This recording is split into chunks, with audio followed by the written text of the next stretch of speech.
Hi guys, welcome back to another video. This is the part 2 of the Isekai romance manhwa with smart and strong female leads.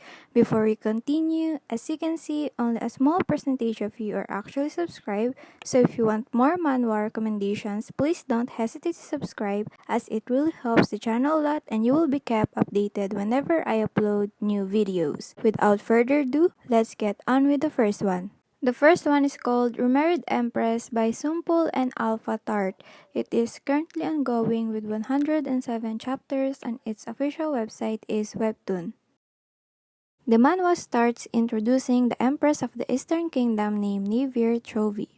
Her family is known to be the House of Empress and throughout the years, their name symbolizes elegance for the people of the kingdom.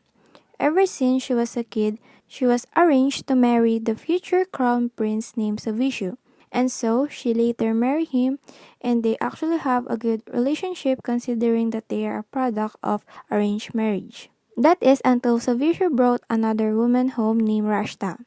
Rashta was from a low-status family and Savishu wanted to make her his official mistress. Niver's reaction was more of like trying to act cool with it since the prince can legally have another woman in the palace. And the major reason is because she and Savishu don't really express their feelings with each other and you can say that there is real no love involved in their relationship if you will see them. They remain as partners that are mostly professionally involved with each other. The story basically starts at the climax when Niver accepted the divorce request of Savishu and after accepting it, she requested another marriage with another man named Henry who is the emperor of another kingdom, which made everyone shocked.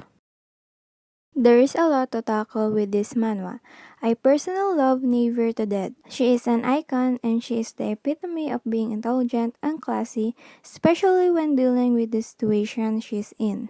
And of course, I don't like Rashta.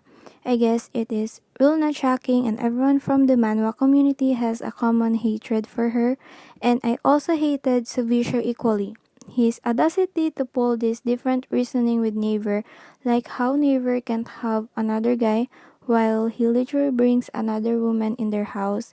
I honestly don't understand and I know that it is a common or legal practice but I don't care. The moment Savisha brings Rashta home, I'm actually leaving his ass. Anyways, enough of me ranting. Just honestly read it because the story is really amazing. It is definitely engaging and will fire up your emotions in many scenarios. And after reading, we can express our hatred for Rashta and Savishu all together. Next is called The Princess Empress a Traitor, also known as The Revolutionary Princess Eve by Suri and Sagong, an original web novel by Erin B. It is currently ongoing with 54 chapters and its official website is Tapas. The premise of The Princess Empress a Traitor is all about this royal family having their own system of servants which is called homunculus. They are basically a group of people who are overpowered as they were produced using great magic. So, a member of a royal family is able to get one homunculi for themselves when they are of age. And take note that they are slaves so royal members can do anything they think of to them and at some point, one homunculi named Michael Agnito, also known as Michael, is able to break from the spell and lead the rebellion. The seventh princess named Evian Rose, also known as Eve, has been expecting this for a long time. She met up with Michael, who she thought had the greatest hatred for her, and later her little sister named Rosie, who is Michael's owner, came to talk to her and convince her to die a painless death. The last thing she remembers is her sister poisoning her drink and after that, she came back in time before everything went wrong.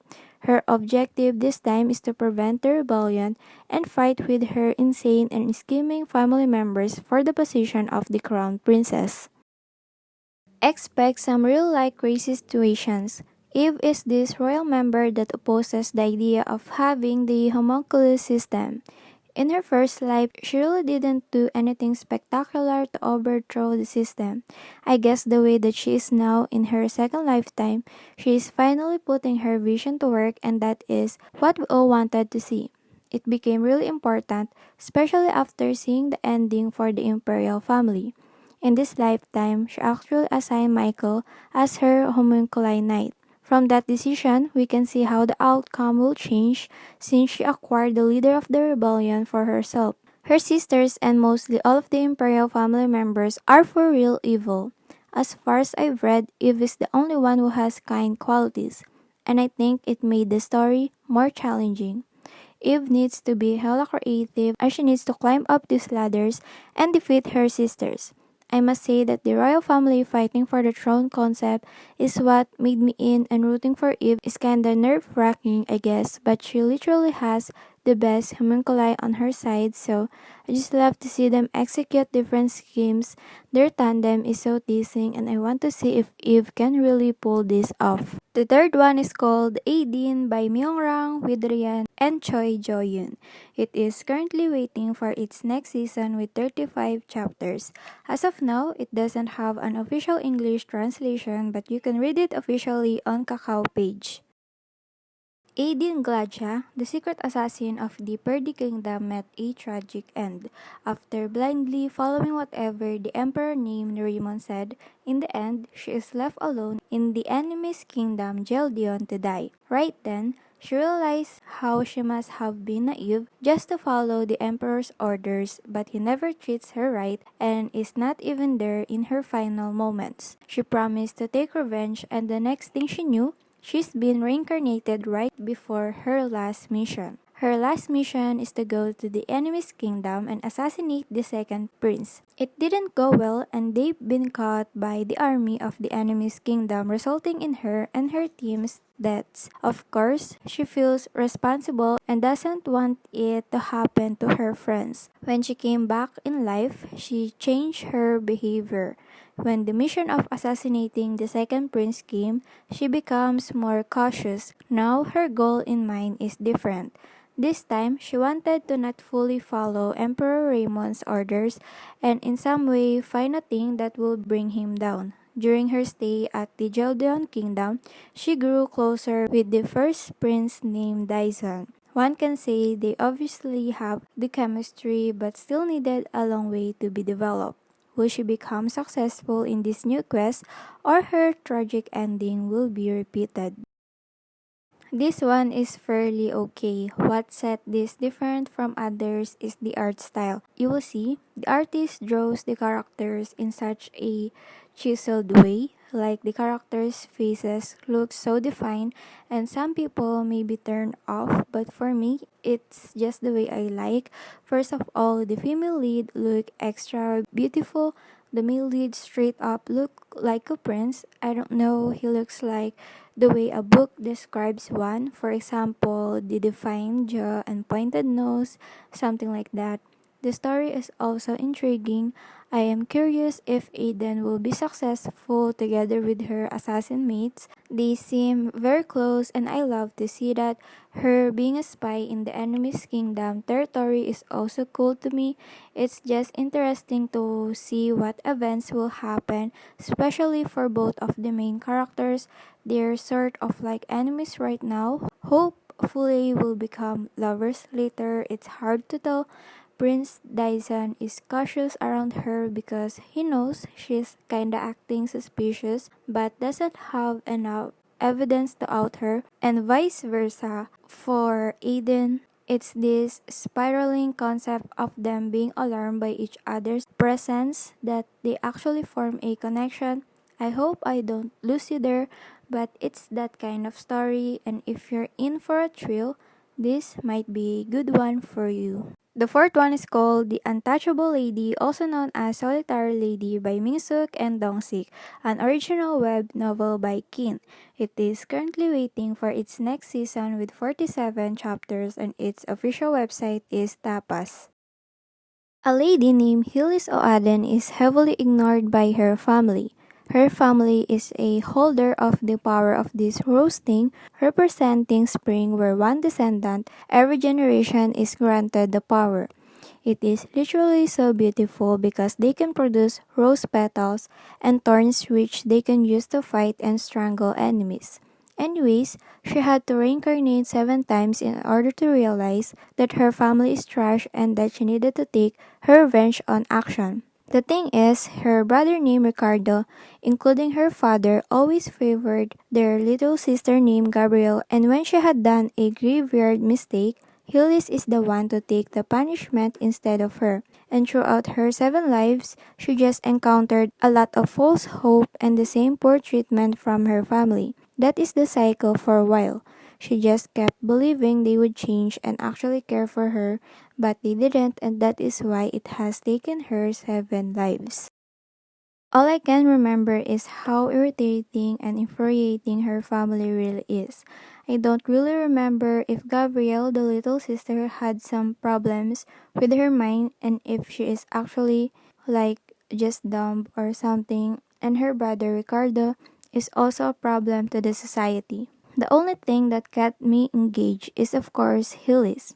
She is just so done currently in her 8th life, like she can't tolerate the mistreatment anymore, and she is going all out displaying her attitude on all occasions whenever she has the chance, and I love to see that. And her actually bearing the power where they all thought it was on Ricardo, she slays the moment. She's just going places and meeting some new characters now, and I can't wait to see the development with other houses and her love interests. The last one is called The Princess Pretends to be Crazy, also known as Crazy Like a Fox by Dalsul and Rohan. It is currently ongoing with 55 chapters and its official website is Tapas. The Emperor of the Valdemar ascended the throne with violence. When it is the time to choose his successor, he announced that whoever will remain will ascend the throne and be his savior. After a year, the palace was full of death and violence, and there came to a point where it was only the 3 out of 10 of them remaining. The first and second prince were named Sikal and Rojas, and the fifth princess named Lisbel. At the end, Lisbel died at the hands of Sikal by poisoning her. She thought that it is not deserved and underwhelming for her. That is why, when she was reincarnated 5 years ago, before she was poisoned, she used this opportunity to perform her best. On the day of the announcement of her sister's death, she started to act crazy like for real. She is acting so great that her brothers view her as no threat, and she successfully extended her life for a few more years. Later, the ending of this silent war is falling close, and they were advised to end it before this inspection team will come to the palace. One thing led to another, and she was able to escape the palace for a while and met with an insanely handsome and powerful mage named Asius. They had this connection and formed a contract, and when she came back to the palace, she was assisted by Asius. It's actually really good. Like the premise sounds interesting. The female lead is really smart. I can feel the intensity of the story and how it is one wrong move and the female lead will die. Of course, here we are again with the crazy family fighting for the throne concept. It is literally do or die, so expect some real fights. The story is also engaging. Later, they will introduce Asius, and him and Liz had a great chemistry. I'm going feral with some of their scenes, and it's not even funny. They're just so fun to read because Asias wanted something with her, and Liz doesn't want to submit to him, and so expect that kind of dynamic. That is all for the video. I hope you find it helpful. Thank you all for watching. Have a good day, and I will see you next time.